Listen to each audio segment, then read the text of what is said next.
یہ واقعہ آپ نے ضرور سنا ہوگا کہ ایک عورت روز رسول پاک صلی اللہ علیہ وسلم پر کوڑا پھینکتی تھی، لیکن کیا آپ یہ جانتے ہیں کہ وہ عورت ایسا کیوں کرتی تھی؟ اور جب رسول پاک صلی اللہ علیہ وسلم اس کے گھر گئے تو وہ کیوں رونے لگی؟ چلیے جانتے ہیں پورا واقعہ۔ روایت میں آتا ہے مکہ کی گلیوں میں جب رسول پاک صلی اللہ علیہ وسلم لوگوں کو اللہ کا پیغام دے رہے تھے تو ہر کوئی خوش نہیں تھا۔ کچھ لوگ ناراض تھے، کچھ مذاق اڑاتے تھے اور کچھ تکلیف دینے سے بھی پیچھے نہیں ہٹتے تھے۔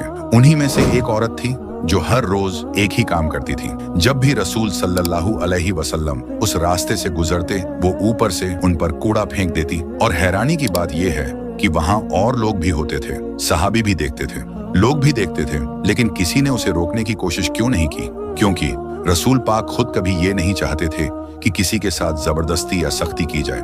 وہ صبر کا راستہ سکھاتے تھے، اخلاق کا راستہ، اور شاید وہ عورت یہ سمجھتی تھی کہ اسے کوئی کچھ نہیں کہے گا، اسی لیے وہ اپنے اس کام کو جاری رکھتی تھی۔ کہا جاتا ہے کہ اسے لگتا تھا کہ وہ رسول صلی اللہ علیہ وسلم کو تکلیف دے کر کچھ جیت رہی ہے۔ سوچئے، ہر دن بنا وجہ ایک ہی انسان کو تکلیف دینا، لیکن اب سوال یہ ہے کہ وہ ایسا کیوں کرتی تھی؟ کہا جاتا ہے کہ وہ اسلام کے پیغام سے ناراض تھی۔ اسے لگتا تھا کہ یہ نیا سندیش اس کے باپ دادا کی روایتوں کے خلاف ہے، اور اسی غصے میں وہ روز یہ کام کرتی تھی۔ لیکن رسول صلی اللہ علیہ وسلم نے کبھی غصہ نہیں کیا، کبھی بدلہ نہیں لیا۔ وہ چپ چاپ سب سہتے رہے، نہ انہوں نے راستہ بدلا، نہ ہی کبھی شکایت کی، کیونکہ ان کا مقصد لوگوں تک سچ پہنچانا تھا، اور یہی ان کے صبر کی سب سے بڑی مثال تھی۔ پھر ایک دن کچھ الگ ہوا۔ رسول صلی اللہ علیہ وسلم اسی راستے سے گزرے، لیکن آج کوڑا نہیں پھینکا گیا۔ وہ رک گئے، سوچا آج ایسا کیوں ہوا؟ کیا وہ عورت کہیں چلی گئی یا پھر اسے کچھ ہو گیا؟ اور یہیں سے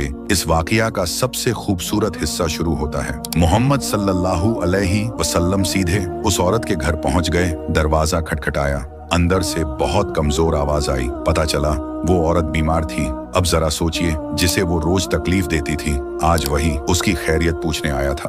رسول صلی اللہ علیہ وسلم نے اس سے نرمی سے پوچھا، تم ٹھیک ہو؟ نہ کوئی غصہ، نہ کوئی شکایت، صرف رحم اور محبت۔ انہوں نے اس کے لیے دعا کی، اس کا حال پوچھا اور اسے تسلی دی، اور یہیں وہ عورت رونے لگی، کیونکہ اسے سمجھ آ گیا کہ جس انسان کو وہ نفرت دیتی تھی وہ اسے بدلے میں محبت دے رہا ہے۔ وہ سوچنے لگی، میں ہر دن انہیں تکلیف دیتی رہی اور یہ میرے لیے دعا کر رہے ہیں۔ یہی وہ پل تھا جب اس کا دل پوری طرح بدل گیا۔ اسے احساس ہوا کہ یہ کوئی عام انسان نہیں، یہ وہ شخص ہیں جو برائی کا جواب بھلائی سے دیتے ہیں، اور یہی ہے رسول پاک صلی اللہ علیہ وسلم کا اصلی اخلاق۔ یہ واقعہ ہمیں سکھاتا ہے کہ اگر کوئی ہمارے ساتھ برا بھی کرے تو ہمیں اچھائی سے جواب دینا چاہیے، اور اگر آپ بھی رسول پاک صلی اللہ علیہ وسلم سے سچی محبت کرتے ہیں، اور مجھے یقین ہے ہم سب کرتے ہیں، تو کمنٹ